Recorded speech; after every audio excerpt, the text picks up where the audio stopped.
So hello everyone, JCC Gurukul के सभी member वासियों की तरफ से आप सभी को जोहार अभिनंदन व्यक्त करते हैं। इस प्रकार जो आप लोगों का आज से 5 दिन पहले आप लोगों के साथ जो कमिटमेंट किया गया था कि एग्ज़ाम से पहले 5 रामबाण सीरीज आप लोग को प्रोवाइड किए जाएंगे, उसी को लेकर के ये अंतिम रामबाण आप लोग का प्रैक्टिस सेट दिया जा रहा है। तो जिस तरीके से हमने अपने कमिटमेंट पर खड़ा उतरने का काम किया है, ठीक उसी प्रकार जो आप लोग खुद से वादा किए हैं कि इस बार इस भर्ती में हम लोग को किसी भी हालत में सिलेक्शन लेना है, तो इस बात पर आप लोग को भी अड़िग रहना है, इस बात पर आप लोग को भी कायम बना के रखना है और उसी प्रकार से जो भी एग्ज़ामिनेशन है अच्छा से एग्ज़ामिनेशन आप लोग को देना है। जो भी तरीके के आप लोग के दिमाग में अभी चल रहे हैं उन सारी चीज़ों को आप लोग इग्नोरेंस कीजिए, बस शांति बनाए रखिए अपने दिमाग को जितना हो सके ठंडक कूलिंग करते हुए। बस आप लोग जो मेहनत किए हैं इससे पहले जो भी 2-3 मंथ, कुछ लोग होंगे जो कि 6 मंथ से ये मेहनत कर रहे होंगे, तो कुछ लोग होंगे जो कि वर्षों से मेहनत कर रहे होंगे। तो बस आप लोग को अपने मेहनत पर सिर्फ भरोसा रखना है, बाकी सब ऊपर वाला के हाथ में है, उसके ऊपर आप लोग सारा चीज़ छोड़ दीजिए। जो मेहनत आप लोग के हाथ में थी वो बखूबी तरीके से आप लोगों ने मेहनत किया है। तो चलिए आज के इस सेशन को हम लोग फाइनली प्रारंभ करते हैं। प्रश्न है पहला, देखिए, रांची जिला का स्थापना हुआ। रांची जिला का स्थापना कब किया गया? तो रांची जिला का स्थापना 1899 ईस्वी में किया गया। अगला प्रश्न है, निम्न प्रखंड किसी जिला के साथ सीमा नहीं बनाता है? रांची का कौन सा प्रखंड जो कि किसी जिला के साथ सीमा नहीं बनाता है? वह प्रखंड है राहे प्रखंड। तमाड़ प्रखंड किन जिलों के साथ सीमा बनाता है? तमाड़ प्रखंड की बात करते हैं तो सरायकेला खरसावां और खूंटी, इन दोनों जिलों के साथ यह सीमा बनाता है। अगला प्रश्न है, रांची जिला का कुल जनसंख्या है। रांची जिला का कुल जनसंख्या कितना है? 29,14,256 रांची जिला का कुल जनसंख्या है। अगला प्रश्न है, देखिए, रांची जिला का समुद्र तल से ऊंचाई है। तो रांची जिला का समुद्र तल से ऊंचाई कितनी है? इसकी ऊंचाई है 651 मीटर। शहीदों का नगर के उपनाम से जाना जाता है। तो शहीदों का नगर के उपनाम से रांची जिला को जाना जाता है। रांची जिला का जनसंख्या घनत्व कितना है? रांची जिला का जनसंख्या घनत्व 572 है। रांची में शहरी जनसंख्या निवास करती है। रांची में कितनी प्रतिशत शहरी जनसंख्या निवास करती है? 43.14%। सर्वाधिक पुरुष साक्षरता दर वाला जिला है। सर्वाधिक पुरुष साक्षरता दर वाला जिला रांची जिला है। क्षेत्रफल की दृष्टि से रांची जिला का स्थान कौन सा है? तो क्षेत्रफल की दृष्टि से रांची जिला का स्थान तीसरा है। अगला प्रश्न है, देखिए, लिंग अनुपात की दृष्टि से रांची जिला का स्थान कौन सा है? तो लिंग अनुपात की दृष्टि से रांची जिला का जो स्थान है वो है 14th। नेक्स्ट प्रश्न है, रांची जिला में उप विभाजन की संख्या कितनी है? तो रांची जिला में उप विभाजन की संख्या 2 है। रांची जिला में कुल पंचायत की संख्या कितनी है? कुल पंचायत की संख्या 305। रांची जिला में शहरी स्थानीय निकाय की संख्या कितनी है? तो रांची जिला में शहरी स्थानीय निकाय की कुल संख्या 2 है। सेंट्रल कोलफील्ड लिमिटेड की स्थापना कब की गई थी? जिसे CCL, इसका मुख्यालय रांची में है, इसका स्थापना 1975 ईस्वी में किया गया। रांची जिला का साक्षरता दर है, तो रांची जिला का साक्षरता दर है 76.06%। रांची जिला में कुल गाँवों की संख्या है। रांची जिला अंतर्गत कुल गाँवों की संख्या 1343 है। अगला प्रश्न है, देखिए, बुंडू उप संभाग में कितने प्रखंड अवस्थित है? तो बुंडू उप संभाग में प्रखंड की कुल संख्या 4 है। मांडर विधानसभा के वर्तमान विधायक कौन है? तो यहाँ के वर्तमान विधायक हैं शिल्पी नेहा तिर्की। निम्न खनिज रांची जिला में पाया जाता है। इनमें से कौन सा खनिज रांची जिला में पाया जाता है? चूना पत्थर, फायर क्ले, कोयला, सभी। तो सभी इस प्रश्न का सही आंसर हो जाएगा। अब हम लोग यहाँ से झारखंड जीके के प्रश्न को प्रारंभ करते हैं। पहला प्रश्न, हरिहर धाम झारखंड के किस जिला में स्थित है? हरिहर धाम की बात करते हैं, ये गिरिडीह जिला में अवस्थित है। झारखंड धाम ये भी गिरिडीह जिला में अवस्थित है। निम्नलिखित में से कौन सा झारखंड के स्वतंत्र मुख्यमंत्री रहे हैं? तो झारखंड के स्वतंत्र मुख्यमंत्री रहे हैं मधु कोड़ा। पहले मुख्यमंत्री बाबूलाल मरांडी। पहले गैर आदिवासी मुख्यमंत्री रघुवर दास। अगला प्रश्न है, झारखंड का कौन सा जिला छत्तीसगढ़ और यूपी के साथ अपने सीमावर्ती क्षेत्र का हिस्सेदारी करता है? तो वो झारखंड का एकमात्र जिला है गढ़वा जिला, जो कि छत्तीसगढ़ और यूपी दोनों के साथ सीमा बनाता है। अगला प्रश्न है, देखिए, झारखंड में 50 एकड़ भूमि में एक बड़ा टैंक कहाँ स्थित है? तो ये कहाँ पे अवस्थित है? बसंत राय में अवस्थित है। दलमा एक पुरातात्विक स्थल निम्न में से किस नदी के तट पर स्थित है? दलमा, तो दलमा की बात करते हैं, ये आप लोग का अवस्थित है स्वर्णरेखा नदी के तट पर। झारखंड के निम्नलिखित जिलों में से किसमें ग्रेफाइट बहुतायत में पाया जाता है? हम लोग बात करते हैं यहाँ पे ग्रेफाइट की, तो ग्रेफाइट जो कि बहुतम रूप में पाया जाता है ये पलामू जिला में। अगला प्रश्न है, देखिए, झारखंड राज्य किस प्रकार की जलवायु क्षेत्र के अंतर्गत आता है? तो झारखंड प्रदेश हमारा उष्णकटिबंधीय जलवायु क्षेत्र के अंतर्गत में आता है। झारखंड की औसत जो सालाना तापमान क्या है? तो औसत तापमान बात करते हैं झारखंड का 25 डिग्री सेल्सियस। न्यूनतम बात करते हैं तो न्यूनतम 7 डिग्री सेल्सियस ये नेतरहाट क्षेत्र में आप लोगों का होता है ठंडा के दिनों में। और हम लोग यहाँ पे बात करते हैं, देखिए, सर्वाधिक जो तापमान है वो 45 डिग्री सेल्सियस ये आप लोग का जमशेदपुर शहर में देखने को मिलता है। यहीं पे हम लोग चलिए बरसात की बात कर लेते हैं। तो झारखंड का औसत वर्षा है 140 सेंटीमीटर, यही मिलीमीटर में हो जाएगा तो फिर 1400 मिलीमीटर। और न्यूनतम यदि हम लोग यहाँ पे बात करते हैं, ये तो औसत वर्षा हो गया 140 सेंटीमीटर। सर्वाधिक वर्षा जो कि 180 सेंटीमीटर, ये आप लोगों का नेतरहाट क्षेत्र में ही सर्वाधिक वर्षा 180 सेंटीमीटर तक होती है। वर्षा अंतराल यदि पूछा जाता है तो 100 से 200 सेंटीमीटर वर्षा अंतराल आप लोग को याद कर लेना है पूरे झारखंड में। और सर्वाधिक जो वर्षा होता है वो आप लोग का हजारीबाग क्षेत्र में, हजारीबाग जिला पूछेगा तो सर्वाधिक वर्षा हजारीबाग जिला में, क्षेत्र पूछेगा तो नेतरहाट क्षेत्र में। और सबसे न्यूनतम यदि बरसात की बात करते हैं तो वो चाईबासा के मैदान में। अगला प्रश्न है, देखिए, सूरज कुंड है, सूर्य कुंड नामक गर्म पानी का स्रोत झारखंड का किस जिला में स्थित है? सूरज कुंड, तो ये हजारीबाग जिला में अवस्थित है और ये झारखंड का सबसे गर्म कुंड है आप लोग का। इसका कई बार आप लोग का पूछ भी लिया गया है कितना होता है, तो 88 डिग्री सेल्सियस फ़ारेनहाइट में बात करते हैं तो 190 डिग्री फ़ारेनहाइट। अगला प्रश्न है, देखिए, योगिनी शक्ति पीठ जो कि लखन पहाड़ी गांव ये गोड्डा जिला के अंतर्गत में पड़ता है, किस देवी से जुड़ी हुई है? योगिनी शक्ति पीठ ये आप लोग का सती देवी से जुड़ी हुई है। झारखंड राज्य को कितने कृषि मौसम क्षेत्रों में बांटा गया है? तो 3 कृषि मौसम क्षेत्र में बांटा गया है। झारखंड के किस जिले में दलमा अभ्यारण्य है? दलमा अभ्यारण्य ये देखिए बॉर्डर में आप लोग का पड़ता है पूर्वी सिंहभूम और सरायकेला खरसावां जिला के। सिंदरी उर्वरक कारखाना की स्थापना की गई, तो सिंदरी उर्वरक कारखाना की स्थापना 1951 ईस्वी में की गई। जपला सीमेंट जो कि पलामू में है 1921 में, और ये झारखंड का पहला सीमेंट था। 1921 में उसका स्थापना किया गया, उर्वरक का 51 में। अगला प्रश्न है, राजमहल ट्रेप का निर्माण किस काल में हुआ था? तो राजमहल ट्रेप का जो निर्माण है किस काल में हुआ था? जुरासिक युग में हुआ था। उत्तर से दक्षिण की ओर झारखंड का विस्तार क्या है? उत्तर से दक्षिण मीन्स इस तरह, तो इधर से इधर विस्तार है 380 किलोमीटर। पूरब से पश्चिम बात करेगा तो पूरब से पश्चिम 463 किलोमीटर। अगला प्रश्न है, देखिए, झारखंड में कौन से स्थान को भगवान हनुमान का जन्म स्थान भी कहा जाता है? तो किस स्थल को कहा जाता है? अंजनग्राम स्थल को। सीएनटी अधिनियम 1908 हेतु ब्लूप्रिंट किसने तैयार किया था?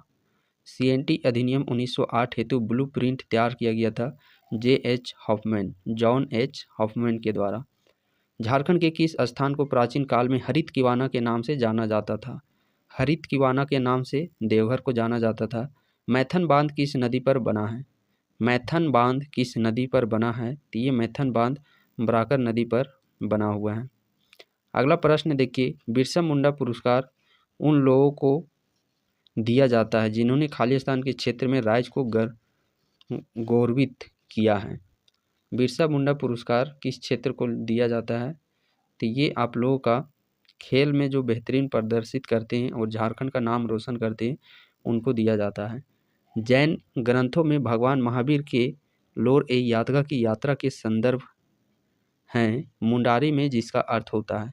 तो लोर ए यादगा मुंडारी में इसका अर्थ क्या होता है? आंसू की नदी। झारखंड के किस शहर में हुड़को झील स्थित है? तो हुड़को झील जमशेदपुर में अवस्थित है। आरण्य अधिकार उपन्यास जो मुंडा विद्रोह पर आधारित है, यह निम्न में से किस भाषा में लिखा गया है? आरण्य अधिकार, तो आरण्य अधिकार किस भाषा में लिखा गया है? बंगाली भाषा में। भारत के कुल संसाधनों में से लगभग हिस्सा झारखंड से है। तो भारत का जो कुल संसाधन होता है उसका लगभग 40% हिस्सा सिर्फ झारखंड से ही होता है। अगला प्रश्न देखिए, झारखंड का एकमात्र ऐसा राज्य है जिसमें खाली स्थान खनिज पाए जाते हैं। तो कोकिंग कोयला, काइनाइट, ये सभी आप लोग के झारखंड में एकमात्र यहाँ पे पाया जाता है। अब देखिए हमारा यहाँ से झारखंड जीके के प्रश्न समाप्त होते हैं। यहाँ से अब हम लोग ऑल इंडिया जीके के प्रश्न को देखते हैं। प्रश्न देखिए, इनमें से भारतीय राष्ट्रीय कांग्रेस, इसका स्थापना 1885 में किया गया, के प्रथम सत्र के सभापति कौन थे? तो यहाँ के सभापति थे WC बनर्जी। गोवा, दमन और दीव को पुर्तगाली शासन से भारतीय सेना ने किस वर्ष मुक्त किया था? तो 1961 ईस्वी में मुक्त किए थे। अगला प्रश्न देखिए, ब्रह्मांड के अध्ययन को कहा जाता है, ब्रह्मांड के अध्ययन को क्या चीज कहा जाता है? कॉस्मोलॉजी। संविधान की धारा खाली स्थान के आधार पर किसी भी नागरिक के साथ धर्म, मूल वंश, जाति, लिंग या जन्म स्थान के आधार पर अंतर नहीं किया जा सकता है। ये किस धारा मीन्स किस अनुच्छेद के अंतर्गत में ये चीज़ लिखा गया है? तो अनुच्छेद 15 के अंतर्गत। अनुच्छेद 17 में ये छुआछूत वाला से रिलेटेड है आप लोगों का। अनुच्छेद 16 में लोक नियोजन, सरकारी नौकरी में जो रिजर्वेशन देखने को मिलता है उससे ये चीज़ रिलेटेड है। अगला प्रश्न है, खाली स्थान वे संवैधानिक संशोधन अधिनियम 1998 के द्वारा वोट देने वालों को उम्र 21 वर्ष से घटाकर 18 वर्ष की गई है। तो किस संविधान संशोधन के तहत? 61वां संविधान संशोधन के तहत। अगला प्रश्न देखिए, यदि कोई व्यक्ति कम से कम कितने वर्ष तक उच्च न्यायालय का न्यायाधीश रहा है तो वह उच्चतम मीन्स सुप्रीम कोर्ट का न्यायाधीश बनने की अर्हता प्राप्त कर लेता है? तो 10 वर्ष। एक जो हाई कोर्ट होता है, हाई कोर्ट में एक 10 वर्ष तक यदि वो न्यायाधीश रहा है तब जाकर के वो एलिजिबिलिटी प्राप्त करता है कि वो जाकर के सुप्रीम कोर्ट का न्यायाधीश बन सकता है। अगला प्रश्न देखिए, निम्नलिखित में से कौन सी धारा भारत के राष्ट्रपति को देश में आपातकाल घोषणा करने का अधिकार प्रदान करती है? तो 352वां अनुच्छेद मीन्स धारा। जनजातीय परामर्शी परिषद के अध्यक्ष इनमें से कौन होते हैं? तो इसके अध्यक्ष होते हैं मुख्यमंत्री। द लाइफ डिवाइन पुस्तक के लेखक कौन हैं? तो द लाइफ डिवाइन पुस्तक के लेखक हैं अरविंद घोष। अखिल भारतीय मुस्लिम लीग की प्रतिष्ठा किस वर्ष हुई? अखिल भारतीय मुस्लिम लीग की स्थापना 1906 ईस्वी में, बंगाल विभाजन 1905 ईस्वी में। यहाँ से अब हम लोग का साइंस का प्रश्न प्रारंभ होता है। पहला प्रश्न देखिए, निम्नलिखित में से क्या लाल लिटमस को नीले लिटमस में परिवर्तित कर देता है? तो लाल को नीला में परिवर्तित करता है क्षार। एंजाइम है, तो एंजाइम मुख्यतः क्या चीज़ होते हैं? एंजाइम मुख्यतः प्रोटीन होते हैं। अगला प्रश्न देखिए, मथने के पश्चात क्रीम का दूध में पृथक हो जाने के कारण है? तो इसका कारण क्या चीज़ होता है? अपकेंद्रीय बल। निम्नलिखित में से कौन सा टमाटर के लाल रंग के लिए उत्तरदायी है? टमाटर का लाल रंग के लिए उत्तरदायी होता है लाइकोपीन। बेरी रोग इनमें से किसकी कमी के कारण होता है? तो बेरी रोग विटामिन बी की कमी के कारण होता है। अब देखिए, स्कर्विक रोग विटामिन सी की कमी से होता है। प्रोटीन की कमी से 2 रोग होता है, एक मरासमस रोग और क्वाशिओरकोस। अगला प्रश्न है, गोबर गैस का मुख्य घटक होता है? तो गोबर गैस का मुख्य घटक होता है मीथेन। निम्न में से कौन से रोग का उपचार क्विनैन दवा के प्रयोग से किया जाता है? क्विनैन दवा के प्रयोग से किस बीमारी का उपचार किया जाता है? तो मलेरिया। और हाँ, ये कुनेन की दवा है जो कि सिनकोना वृक्ष के छाल से किया जाता है। सिनकोना वृक्ष के छाल से बनाया जाता है। अगला प्रश्न देखिए, क्षुद्र ग्रह बेल्ट किन ग्रह पथ के बीच स्थित होता है? तो क्षुद्र ग्रह किन के बीच उपस्थित होता है? मंगल और बृहस्पति के बीच में। आकाश किस कारण से नीला होता है? तो आकाश का रंग नीला दिखाने का पीछे का जो कारण है वो है प्रकीर्णन। अगला प्रश्न देखिए, निम्न में से किसे बडिंग मुकुलन के माध्यम से तैयार किया जाता है? तो मुकुलन के माध्यम से किसे तैयार किया जाता है? ईस्ट को। अब देखिए यहाँ से हमारे मैथ के प्रश्न प्रारंभ होते हैं। पहला प्रश्न देखिए एलसीएम एचसीएफ से रिलेटेड है। कुछ यहाँ पे आप लोग के बटा में संख्या दिया हुआ है, उसका महत्तम समावर्तक पूछा है। तो इस प्रकार जो भी हमारा रेशियो में रहता है तो उसका एचसीएफ हम लोग महत्तम समावर्तक, तो ये हमारा एचसीएफ निकालने के लिए कहा गया है। तो ऊपर बटा के ऊपर जितने संख्या सभी का एचसीएफ निकालेंगे और नीचे सभी का एलसीएम निकालेंगे। तो एचसीएफ यानी कि जो सभी में कॉमन है। तो देखिए ऊपर में 4 है, 5 है, फिर 4 है, कॉमन तो एक ही निकलेगा। अब 5 7 7 का जब एलसीएम लेते हैं तो 35 निकल के आएगा। तो 1/35 हमारा सही आंसर हो जाएगा, जो कि ऑप्शन नंबर ए में है। अब अगला प्रश्न देखिए, 6 घंटियों ने एक साथ बजना शुरू कर दिया और वे क्रमशः 4, 8, 10, 12, 18 और 20 सेकंड के अंतराल से बजती है। एक साथ बजना शुरू होने के बाद 30 मिनट में घंटियाँ कितनी बार साथ में बजेगी? और जब घंटी वाला क्वेश्चन आता है तो ये हमारा एलसीएम मेथड से बनता है। किस मेथड से? एलसीएम मेथड से। तो यहाँ पे हम लोग को कंप्लीट देखिए 4 हो गया, 8 हो गया, 10 हो गया, 12 हो गया, 18 हो गया और 20 हो गया।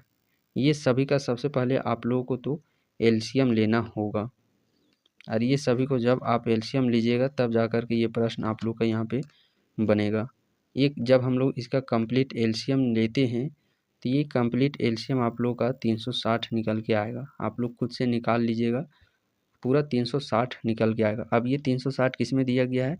ये है हमारा सेकेंड में, सेकेंड में। देखिए चूँकि सेकेंड में है तो अब इसको हम लोग को मिनट में बदलना है। चूँकि यहाँ पे 30 मिनट के अंतराल में ये घंटियाँ बजती है, तो इसको मिनट में बदलने के लिए हम लोग को क्या करना होगा? 60 से भागा, 6 छके 36, 6 तो फिर 30/6 मीन्स 6 पचे 30, 5 बार ये बजेगी एक साथ। कितनी बार? 5 बार। अगला प्रश्न देखिए, 1760 में गुणनखंड की संख्या ज्ञात कीजिए। 1760 का गुणनखंड का संख्या बोला गया है, तो गुणनखंड निकालते कैसे हैं? 1760 इसको जितना बार है इसको हम लोग पूरा तोड़ देते हैं। ये कितना बार में जाएगा? 8 8 0, फिर 2 चौके 8, 2 चौके 8 0, फिर 2 दूनी 4, 2 दूनी 4 0, 2 एकम 2, 2 एकम 2 0, फिर 2 पचे 10, फिर 2 पचे 10, फिर यहाँ पे 5 और 11 जाएगा। तो ये फिर 2 का पावर कितना? 1 2 3 4 5, 2 का पावर 5 इंटू 5 का पावर 1 इंटू 11 का पावर 1। अब इसको हम लोग ए मानते हैं, इसको बी मानते हैं, इसको सी मानते हैं।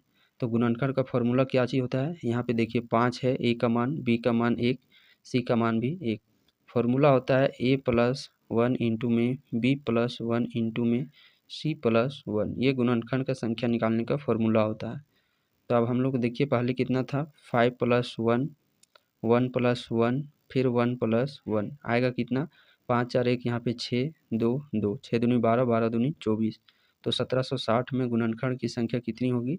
24 होगी। अगला प्रश्न देखिए, उस वर्ग का क्षेत्रफल ज्ञात कीजिए जिसका एक विकर्ण 2.6 मीटर है। तो अब हम लोग वर्ग का क्षेत्रफल होता है एरिया, जब विकर्ण दिया रहता है तो 1/2 डी स्क्वायर मीन्स विकर्ण का स्क्वायर। तो विकर्ण 2 बार हम लोग लिख देंगे, 2 एकम 2, 2 तिया 6। अब 1.3 और 2.6 को गुना करना है। तो यहाँ पे हम लोग को थोड़ा सा यूनिक स्मार्ट अप्रोच ये चीज़ लगाना है कि इकाई अंक देख पा रहे होंगे सबके अलग है। तो इकाई में हम लोग गुना करेंगे तो कितना आएगा? 6 तिया 18 मीन्स अंतिम संख्या हमारा 8 आएगा। अब ऑप्शन में देखते हैं तो एक ही संख्या है जो कि अंतिम में 8 है। यहाँ पे देखिए प्रश्न, किसी धनराशि पर साधारण ब्याज की दर से 3 वर्ष में प्राप्त मिश्रधन 650 रुपया है और 4 वर्ष में प्राप्त मिश्रधन 754 रुपया, वह धनराशि ज्ञात कीजिए। तो 1 वर्ष का हम लोग पहले यहाँ पे ब्याज निकाल लेते हैं, 754, ये 4 वर्ष का है, 3 वर्ष का 650, तो कितना आ जाएगा 4 4 फिर 0 फिर 1। ये 1 वर्ष का ब्याज है। अब 3 वर्ष का ब्याज निकाल के आएंगे तो कितना आएगा 312, 3 वर्ष का ब्याज निकलेगा। अब यहाँ पे देखिए 3 वर्ष का मिश्र धन मीन्स कुल पैसा कितना बोल रहा है 650 रुपया। तो हमारा यहाँ से धनराशि ऐसे ही ज्ञात हो जाएगा 8 फिर यहाँ पे 3 फिर यहाँ पे 3, तो 338 मीन्स ऑप्शन नंबर बी इस प्रश्न का सही आंसर हो जाएगा।